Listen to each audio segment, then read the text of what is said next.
미국의 2대 대통령을 지낸 존 아담스에 관한 이야기입니다. 노년에 언덕을 오르다가 너무 숨이 차서 나무에 기대서 가지고 쉬고 있었어요.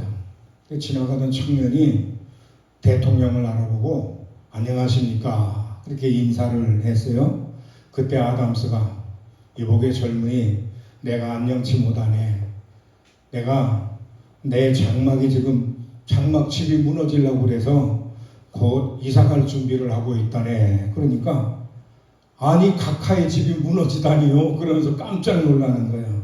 그러니까 아담스가 말합니다. 자네가 지금 보다시피 내 집은 낡아서 지붕이 다 벗겨져 버렸고 창은 낡아서 다 찢어지고 기둥은 흔들거리고 그리고 들보는 구부러져 가지고 지금 쓰러지기 일보 직전이요. 그러니까 젊은이가 굉장히 당황해야 하는 거예요. 그랬더니 다시 설명을 합니다. 이복의 젊은이 내 지붕을 보게. 지금 머리카락이 몇 개나 남았나. 내 눈은 창문인데 지금 보이지를 않아. 그래가지고 안경을 써도 도무지 잘 보이질 않아가지고 그래서 상당히 더듬거리고 또 내 기둥과 같은 다리가 흔들거려가지고 제대로 걸을 수가 없고 그리고 이제 내 들보는 허리 척추일 텐데 이제 구부러져가지고 이제 완전히 살아가는데 너무 힘들다. 이제 이 장막집이 무너지면 저 세상으로 이사가야 될 거 아니겠는가. 나는 이사갈 준비를 하고 있다네. 인생의 덧없음을 설명하는 그런 이야기입니다. 나이 들어간다는 것은 어떤 의미일까? 현대사회는 모든 것의 초점이 젊음에만 놓여 있는 세상입니다. 현대 세상은 전부 다 모든 시스템이 젊은이들이 살아가는 방향으로 맞춰져 있다고 하는 거예요. 미국의 사우스 캐롤라이나의 콜롬비아 제1장로교회에 있는 데렉 토머스 목사가 18살 된 학생에게 질문을 했대요. 너는 늙어간다는 것을 어떻게 생각하냐? 그렇게 물었더니 이 학생의 대답이 늙기 전에 죽기를 바랄 뿐입니다. 그렇게 대답하더래요. 바로 늙어가는 것에 대한 현대사회의 이해를 잘 꼭 찝어주는 그런 말이라고 생각을 해요. 우리 사회에서 늙어간다고 하는 것은 힘과 아름다움과 총명함과 즐거움과 그런 것들을 다 상실한다고 하는 그런 얘기입니다. 그래서 노래도 그런 거 있잖아요. 노세 노세 젊어서 노세 늙어지면 못 노나니. 이게 늙어지면 아무것도 할 수가 없고 다 잃어버리게 되는 거다. 그런데 흐르는 시간은 누구도 막을 수가 없는 거예요. 시간에는 두 가지 개념이 있어요. 자연적인 시간과 역사적인 시간인데 자연적인 시간은 하루 24시간으로 나눈 시간. 이 시간은 모든 사람에게 공평하게 주어지죠. 근데 이 시간은 멈추지 않고 흐르는 시간이고 자연스럽게 흘러가는 물리적인 시간입니다. 객관적인 시간. 그것을 가리켜서 크로노스라고 그렇게 얘기를 하죠. 근데 역사적인 시간은 하나님의 뜻을 따라서 일을 한 시간. 일명 카이로스라고 그렇게 얘기를 하는데 특별한 의미가 부여된 그런 주관적인 신앙의 시간을 말하는 거죠. 순간의 선택이 10년을 좌우한다 이랬을 때 그 순간이라고 하는 것을 얘기할 때 선택을 하는 그 순간은 바로 카이로스에 해당된다 그런 얘기예요. 찰나의 순간에 엄청난 변화를 체험할 때 그것을 가리켜서 카이로스라 그렇게 얘기를 하는데 카이로스를 잡기 위해서는 분별력이 있어야 되고 결단력이 있어야 되는 거죠. 모두에게 균등한 크로노스의 시간 속에서 카이로스의 시간을 가져가는 삶. 인생을 의미 있게 산다고 하는 얘기는 크로노스의 시간에서 카이로스의 시간으로 바꿀 줄 안다 하는 그런 의미거든요. 그러니까 우리는 크로노스의 시간은 모든 사람이 같이 걸어가는 시간인데 그 중에 카이로스의 시간을 우리가 선택을 해야 된다고 하는 거예요. 우리가 신앙적으로 얘기하면 믿음의 나이라고 그렇게 부를 수 있는데 사실 육신의 나이보다는 믿음의 나이가 훨씬 더 중요합니다. 우리도 얼마나 하나님의 뜻을 이루면서 살았나 하는 믿음의 나이를 계산을 해봐야 됩니다. 내가 하나님 앞에서 내 믿음의 나이는 과연 얼마가 되는가. 오늘 시편 71편의 내용을 전체를 가지고 우리가 말씀을 함께 나누면서 은혜 받기를 원하는데, 그런데 한 절 말씀만 읽었어요. 전부 다 읽으면 내 설교하는 시간이 짧아질 것 같고, 기도원에 와서 이 강단에 서기만 하면 이 시계가 얼마나 빨리 가는지 몰라요. 정신없이 빨리 가. 금방 끝날 시간이 돼가지고 여러분들한테 미안하기도 하고 그런데, 근데 오늘은 뭐 여러분들이 여기까지 오셨으니까 마음을 그냥 길게 잡고 뭐 급할 사람이 없을 것 같아서, 그래서 이제 천천히 말씀을 함께 나누려고 해요. 9절의 말씀을 보면 늙을 때에 나를 버리지 마시며 내 힘이 쇠약할 때에 나를 떠나지 마소서.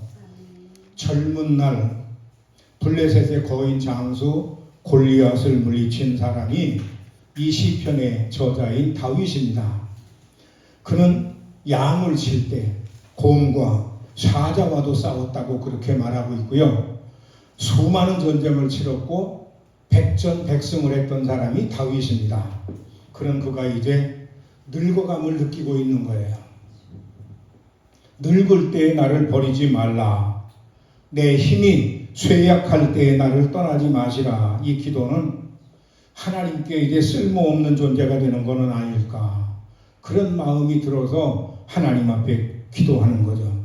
젊어서 한때에는 쓰임을 받는 사람들이 많이 있죠. 젊어서 쓰임 받는 사람들이 굉장히 많아요.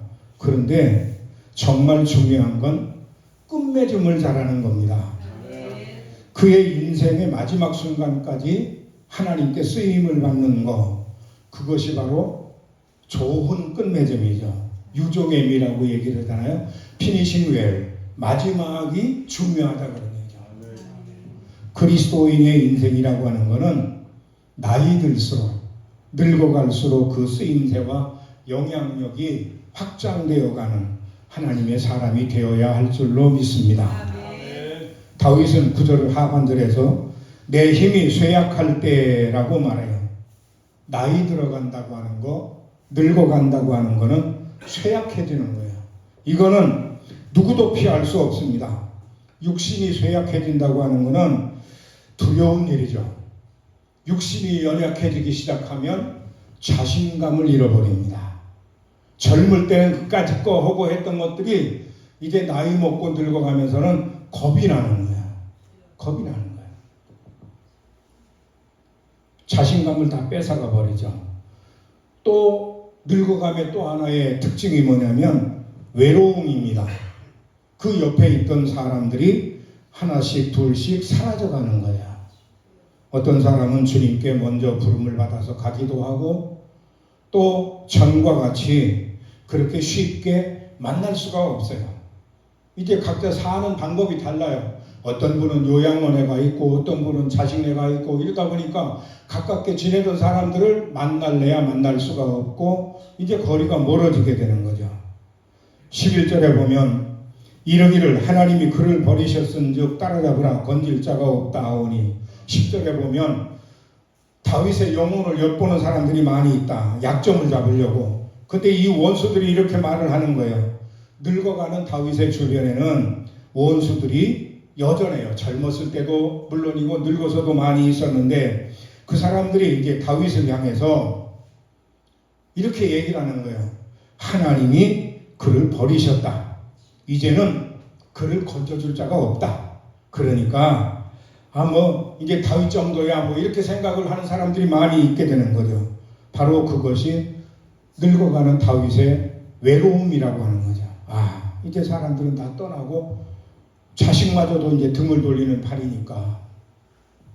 그래서 다윗은 12절 말씀에서 하나님이여 나를 멀리하지 마소서, 나의 하나님이여 속히 나를 도우소서.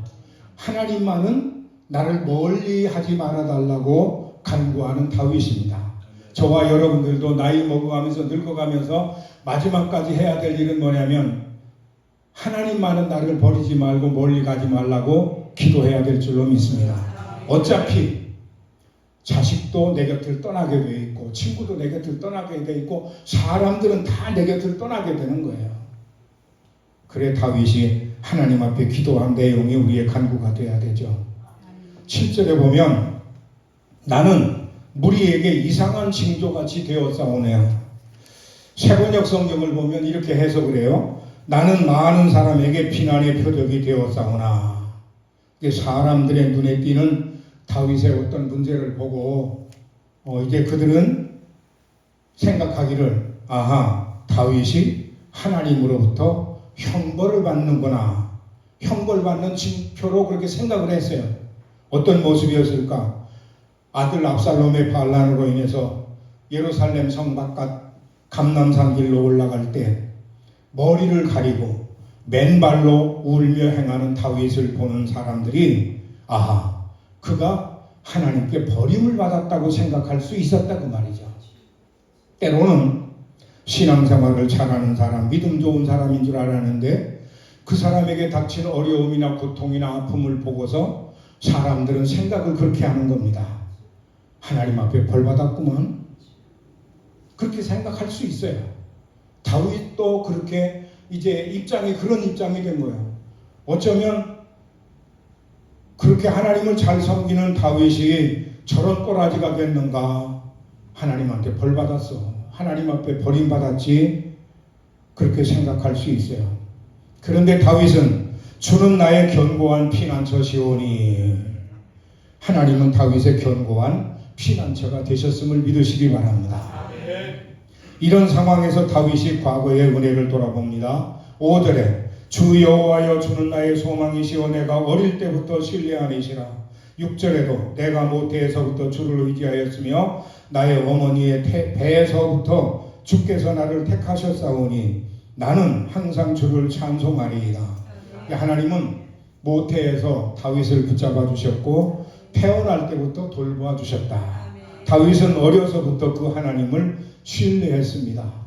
시편 71편 17절 말씀 보면 하나님이여 나를 어려서부터 교훈하셨으므로 내가 지금까지 주의 기이한 일들을 전하였나이다. 하나님은 어린 시절부터 다윗을 교훈하셨던 하나님이십니다. 다윗은 평생 믿음으로 하나님을 따랐고 하나님의 말씀을 배웠고 하나님의 놀라운 행적을 많이 경험을 했어요.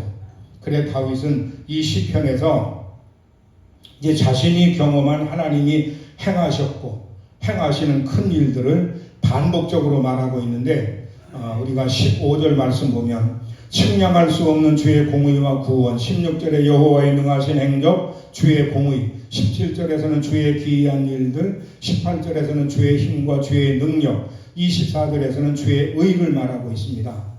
그리고 이제 그는 그것을 사람들에게 전하겠다 이렇게 말하고 있습니다. 사람들은 하나님이 그를 버리셨다고 말하지만 그러나 다윗은 하나님이 자신을 버리지 않는다고 확신을 하고 있습니다. 그것이 16절부터 20절까지 내용인데 많은 고난에도 불구하고 다윗은 하나님이 자신의 생명을 회복하시고 다시 이끌어 올리실 것이다 라고 하는 믿음의 확신을 갖고 있었다 하는 거죠. 장래에 하나님께서 은혜를 베풀어 주실 것에 대해서 다윗이 확신을 가졌다. 뭘로 알 수 있냐면 찬송과 선포에 대해서 각오하고 있는 다윗의 모습 속에서 그것을 알 수 있는데 다윗은 하나님의 의로운 행위 또 신실한 역사를 다음 세대에게 전하고 그들에게 전해주고 싶다 그런 얘기예요. 다윗의 각오가 뭐예요? 찬송을 부르겠다. 6절의 말씀을 보면 나는 항상 주를 찬송하리이다. 주를 찬송함과 주께 영광 돌림이 종일토록 내 입에 가득하리이다. 8절 나는 항상 소망을 품고 주를 더욱더욱 찬송하리이다. 14절 또 23절에 가서 보면 내가 또 비파로 주를 찬양하며 주의 성실을 찬양하리이다. 또 24절에 나의 혀도 종일토록 주의 의를 작은 소리로 읊조리오니. 다윗은 평생 하나님을 찬양하겠다, 찬송하겠다 그러네요. 그 다음에 선포에 대해서 말하고 있는데 15절에 내가 측량할 수 없는 주의 공의와 구원을 내 입으로 종일 전하리이다. 16절에 주의 공의만 전하겠나이다. 17절에 내가 지금까지 주의 기이한 일들을 전하였다. 그리고 이제 18절, 오늘 말씀 읽은 본문이지만 다시 한번 읽어봅시다. 우리 같이 읽읍시다. 하나님이여, 내가 늙어 백발이 될 때에도 나를 버리지 마시며 내가 주의 힘을 후대에 전하고 주의 능력을 장래의 모든 사람에게 전하기까지 나를 버리지 마소서. 아멘. 다윗은 주의 힘과 주의 능력을 장래의 모든 사람에게 전하겠다고 말합니다. 이거는 다윗의 노년에 감당해야 될 사명으로 이어지는 거예요. 그것은 후대에게 뭘 전하겠다? 주의 힘과 주의 능력을 전하겠다. 다윗이 자기가 경험하고 체험하고 함께 하셨던 그 하나님의 능력을 후대에게 전하겠다. 그런 얘기예요. 다윗처럼 나이 들어가는 어른이 있는 공동체는 복된 공동체입니다. 오늘날 세상은 늙은이를 싫어하지만 그러나 노인이 있는 공동체, 복된 공동체죠. 성숙해진 믿음을 가진 어른의 존재라고 하는 것은 공동체에게 안정감을 줄 수 있는 거예요. 그래, 이런 어른들은 갑자기 만들어지는 게 아니잖아요. 우리 원장 송 목사님한테 감사한 내용이 그런 거거든요. 우리 기도원은 원로 목사님들, 노인 양반들을 잘 대접하고 그렇게 하겠다고 얘기를 해서, 그래서 늙은이를 섬기고 사랑하는 게 그렇게 쉽지 않은데 그렇게 생각하면서 마음속으로는 고마움을 느끼는 거예요. 요즘에 사람들은 늙은이 별로 좋아하지 않아요. 노인네들 좀. 내가 전에도 말씀드렸지만 우리 논산에 있던 그 교회 출신 목사님이 이제 저쪽 경상도 가서 목회를 했는데, 그때 엄마 아버지가 살아계실 때 아들네 집에 가잖아요. 가서 이렇게 이제 지내면 그 애들이 어렸을 때 얘기해요. 커서 철나면 그런 얘기 안 하죠. 어렸을 때인데 그렇게 얘기를 하면 저희 아빠한테 그렇게 얘기를 한대. 할머니 언제 가시냐고. 그러면 너 할머니 좋다며 이놈아. 할머니 좋긴 좋은데 냄새가 나. 냄새가 난다고. 이게 노인네가 되면 노인네 냄새가 있으니까. 그래, 그 집사님이 와가지고 그래요. 나한테 냄새 난다고 하는데 나는 매일같이 씻는데도 그렇게 냄새가 난대요. 이렇게. 애들 코가 그냥 완전히 그냥 너무 냄새를 잘 맡으니까. 근데 여러분, 우리 믿음의 사람들은 어른에 대해서 이렇게 평가를 하는 사람들이 있잖아요. 계신 것만으로도 감사하고 고맙습니다. 우리 딸내미하고 손자가 왔다가 갔어요. 3주 동안 있다가 갔는데 11살 이제 중학교 1학년으로 이제 들어갔어요. 초등학교 졸업기념으로 이제 왔다가 여행 왔다가 갔는데 그렇게 한국으로 오고 싶어 해가지고 왔다가 갔어요. 왔다가 가가지고 문자를 보냈어요. 왔다 간 그 다음날 이제 시드니에 도착을 해가지고 문자를 보냈는데 이렇게 문자를 했어요. 내가 한국에 갔던 주된 이유는 할아버지 할머니가 거기 계셨기 때문이다. 내가 가서 할머니 할아버지가 계신 것을 보고 참 좋았다 그런 얘기예요. 그리고 마지막에 가서는 빵도 고마웠다고 얘기를 해요. 내가 부지런히 빵 사다 놨다고 얘기했거든요. 어렸을 때는 왔다가 가가지고 한국에서 할아버지가 사다 준 빵이 맛있었다, 그 빵 생각난다고 막 이러고 그랬는데, 이번에 왔다가 가가지고 문자를 보내는 건 내가 한국에 간 주된 이유는 할머니 할아버지가 거기 계셨기 때문이다. 여러분들이 예루살렘 축복기도원에 올라오는 주된 이유가 뭡니까? 내가 기도원에 올라가는 주된 이유는 물론 원장 목사님도 계시고 모두 누구도 만나고 뭐 이런 거 있지만, 여러분들이 이 성전에 올라오는 주된 이유를 여러분들이 찾으시고 그 목적 때문에 올라오시길 주의 이름으로 축복합니다. 어디를 가고 누구를 만나도 그게 가는 이유가 분명히 있잖아요. 그냥 어영부영 가는 게 아니고 내가 가는 이유 이런 얘기예요. 여러분, 우리 부모가 늙고 그리고 우리가 함께 생활하는 늙은이들 옆에 가면 뭐 헛소리 하는 것 같고 뭐 잔소리 하는 것 같고 싫어하지만 그러나 우리의 마음속에는 자세는 계신 것만으로도 고맙고 감사합니다. 우리 어머니가 요양병원에 계시니까 그러니까 이제 어버이날 오고 오는데 8일날은 면회가 잘 안 돼가지고 신청이 늦어져가지고 그래서 7일날 갔다 왔어요. 가서 어머니 보고 이제 이렇게 왔는데 어머니가 그런 얘기를 얼굴을 쳐다보고 얘기를 하면서 와줘서 고맙다고. 와줘서 고맙다고. 우리 동생들이 그렇게 얘기해요. 이렇게라도 어머니가 병원에 계시지만 살아계신 게 감사하고 한 번씩 와서 얼굴 보는 게 감사하고 어떤 때는 마음속으로 아이고 이제 원래 고생하지 말고 일찍 돌아가셨으면 좋겠다는 생각이 들다가도 그래도 그렇게라도 살아계신 것에 대한 고마움과 감사. 여러분들은 그 존재감을 가지시길 주의 이름으로 축원합니다. 내가 있는 존재감. 우리는 그리스도 주님이 필요한 거죠. 그리고 그 주님을 닮은 어른들이 필요하고 그리고 바로 우리 자신이 그런 어른들로 부름을 받았다고 하는 걸 기억해야 돼요. 아, 나는 그래 내가 있어야 될 존재, 내가 여기에 존재해야 될 이유가 여러분에게 분명히 있어야 돼요.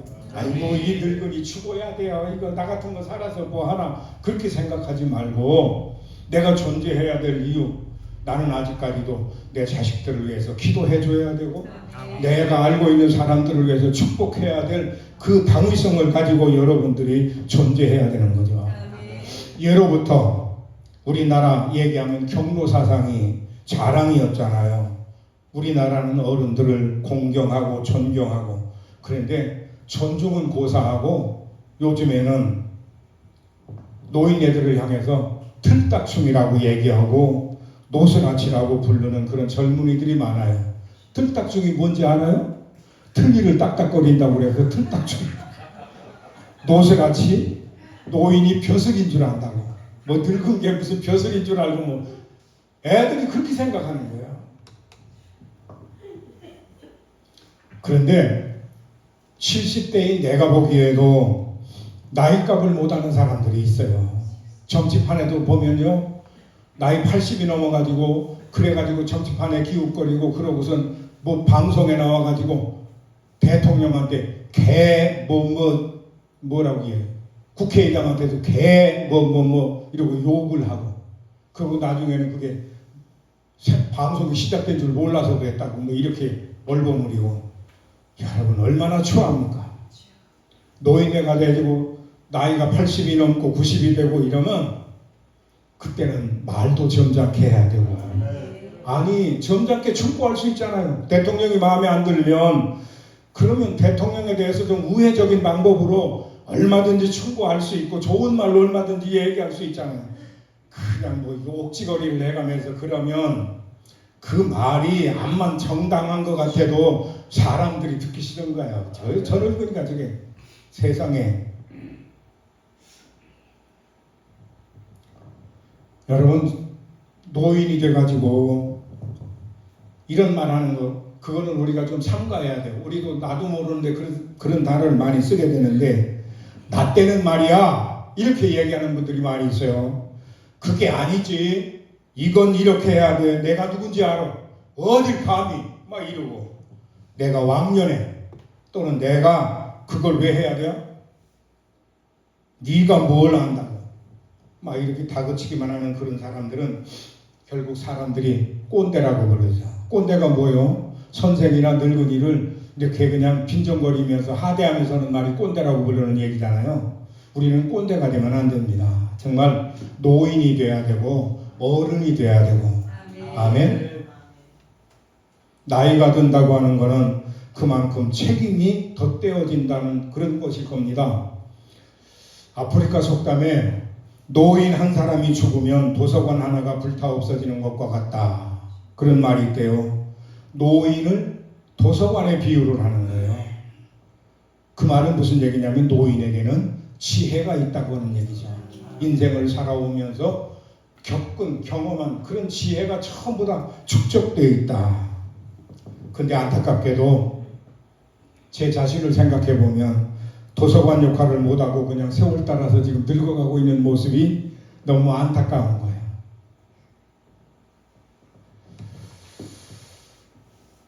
나이 값을 안다고 하는 것은 진정한 어른으로서의 면모를 갖춘다, 그런 뜻입니다. 흔히 이런 얘기 하잖아요. 자리값을 해라, 얼굴값 해라, 이름값 해라, 이런 말이 있어요. 자리값을 못하면 걷어쳐라 그러는 거죠. 얼굴값을 못하면 그러면 사람들이 생긴 대로 놀고 앉았네, 그렇게 얘기를 해요. 이름값을 못하면 이름이 아깝다고 그렇게 얘기를 해요. 이름은 멋지게 가지고 있으면서 이름처럼 살지 못하는 사람들이 너무 많이 있어요.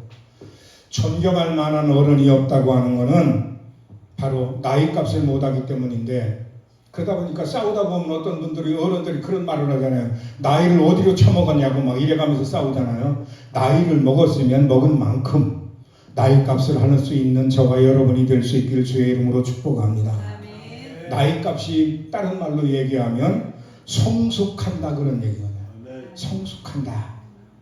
자신의 지혜나 경험을 전해주는 어른이 필요하잖아요.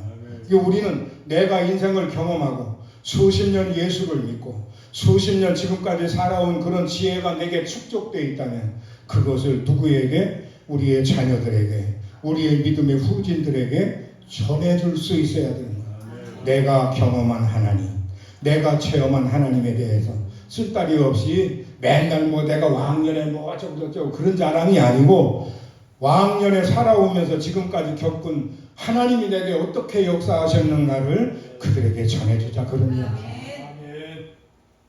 그래서 교회에서 젊은 사람들이 그냥 그 어른들 곁에 앉으면 그러면 자기들이 경험하지 못한 그런 하나님의 역사에 대해서 그분을 통해서 듣게 되고, 그리고 그들의 신앙이 성장하게 되고, 그래서 사람들이 내게 가까이 하고 싶어하는 사람들이 많아져야 되는 거예요. 아, 저 사람한테 가까이 하면 이런 좋은 경험을 얻을 수 있고, 내가 직접 체험하지 못했지만 그 사람이 체험한 것을 내 것으로 만들 수 있는 거고.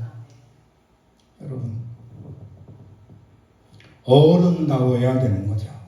어른다워야 된다. 우리 예루살렘 축복기도원에는 이런 어른들로 가득 차 있음을 감사합시다. 우리 다른 형 신도들은 그만두고 우리 목사님들 가운데도 보면 구자선 목사님, 전인철 목사님, 유재훈 목사님, 이런 어른들이 이렇게 쭉 계시다고 하는 거 감사하죠. 아멘. 아멘입니까? 아멘. 정말 감사해야 돼. 아멘. 예루살렘 축복기도를 이렇게 향해서 오면서 여러 가지 이렇게 기도하면서 이렇게 운전하면서 이렇게 오는데 다 똑같은 생각일 거예요. 오늘 또 성전에 올라가서 하나님 앞에 이렇게 기도하고 또 하나님이 역사하시길 바라고 우리가 함께 이렇게 또 교제하고 있잖아요. 말은 안 해도 이렇게 올라오는 사람들, 늘 다니는 사람들 이렇게 얼굴 보면 그냥 고맙고 감사한 거잖아요. 나는 전화번호, 휴대전화에 전화번호가 쫙 있어요. 우리 종형제들 모임이 있거든요. 집안 형제들 모임이 있는데 1년에 한 번씩 모여요. 공식적인 모임이. 때로 애경사가 있으면 또 모이고 그러지만, 근데 그동안에 종형제들한테, 사촌들한테, 육촌들한테 전화 한 통 한 적이 없어요. 하질 않아요. 그 사람들도 나한테 전화 안 하고, 내가 전화번호를 갖고 있지만 전화를 안 해요. 전화해봐야 별로 할 말도 없는 것 같고, 그러니까 그냥 전화 안 해요. 그냥 이러고 있다가 그냥 가요.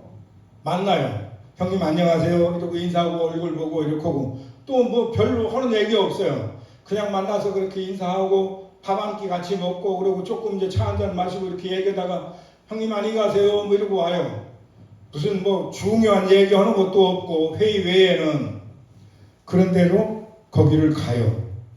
그냥 가서 보는 게, 저 형님은 얼마만큼 주름이 생겼고 머리가 얼마만큼 빠졌고 내 손목으로 생각을 하는 거예요. 또 내 모습은 이런 모습입니다 하는 거를 그들에게 보여주고 그러고 오는 거예요. 오면서 이제 생각하고 그러잖아요. 우리들이 함께 이렇게 예배장에 모여서 예배를 드리고 서로가 깊은 교제가 없지만 그러나 이렇게 보면서 만나면서 마음의 평안과 기쁨을 얻고 기도로 도움을 줄 수 있기를 주의 이름으로 축복합니다.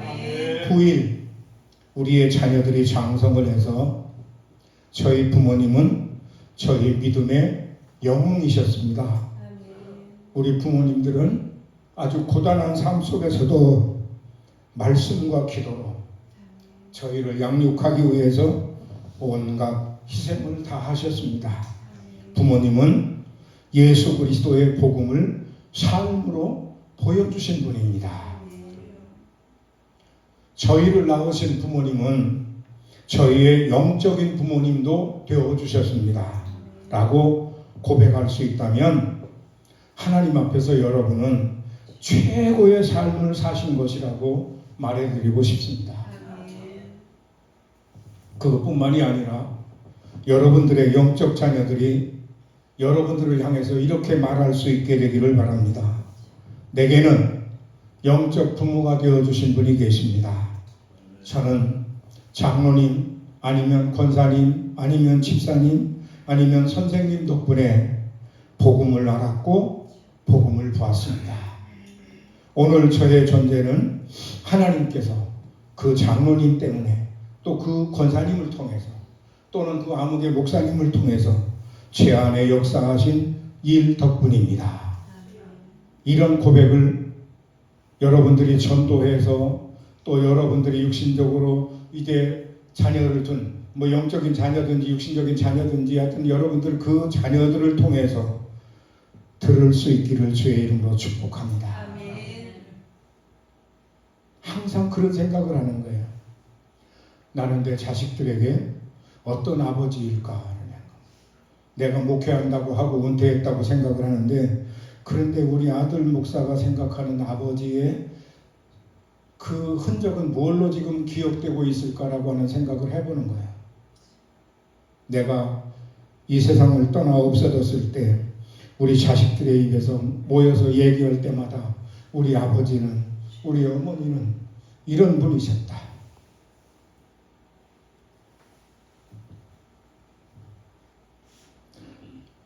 살아온 인생의 여정 속에서 하나님의 손길을 느끼면서 살아오셨습니까? 다시 한번 질문하겠습니다. 살아온 인생의 여정 속에서 하나님의 손길을 느끼면서 살아오셨습니까? 하나님의 은혜가 있었기에 여기까지 존재할 수 있었음을 고백합시다. 다윗처럼 우리도 그렇게 결단해야 됩니다. 내가 경험한 지금까지의 수십 년의 목회 생활 속에 있었던 것, 삶 속에 있었던 것, 예수님과 동행하면서 있었던 모든 일들 거기에 역사하셨던 모든 것들을 후대에게 전하겠습니다. 그리고 그 다음에 우리가 해야 될 거는 내가 마지막까지 내가 광림교회 유튜브에 들어가서 김선도 감독님이 마지막 남기신 찬양을 가끔 듣습니다. 그가 마지막에는 이제 요양병원에서 얼마 동안 계셨는데 그때 찬양을 부르시는 거예요. 내 주여 뜻대로 이런 찬송도 하고 천국에 대한 찬송을 하는데 누워서 부르니까 찬송에 희마리가 없어요. 근데도 그 감독님이 그거를 끊어질 듯 해가면서 부르는 찬양을 들으면서 마음에 큰 울림이 있는 거예요. 마지막까지 그렇게 찬양하는 모습을 남겨놓고 가신 거예요. 여러분 우리들에게도 마지막까지 자녀들에게 인상 깊게 정말 신앙적인 아름다운 흔적을 남길 수 있게 되기를 주의 이름으로 축복합니다. 제가 이런 말씀을 안 드려도 다 생각하는 거지만 정말 다윗이 그렇게 고백한 것처럼 각오를 새롭게 해야 되는 거예요. 나는 앞으로 남은 날들이 얼마일지 모르지만 그 남은 기간 동안 나는 하나님 찬송하겠습니다. 나는 마지막까지 하나님의 역사를 전하겠습니다. 여러분 나가서 전하지 못해도 내 자녀들한테 내 주변에 있는 사람들한테 앉으면 늘 다른 얘기 할 거 없어요. 하나님이 내게 어떻게 역사하셨다. 내가 기도하는 중에 받은 응답과 그리고 그것들을 그들에게 자꾸 말해주는 거예요. 그럴 때 그 말을 듣는 사람들이 믿음이 성장하고 성숙한 나의 모습을 통해서 그들도 닮아가게 되고 영향력 있는 존재로, 그래서 여러분들의 빈자리가 그들에게는 정말 느껴질 수 있을 만큼 그렇게 여러분들이 존재감 있는 신앙생활을 하시길 주의 이름으로 축원합니다.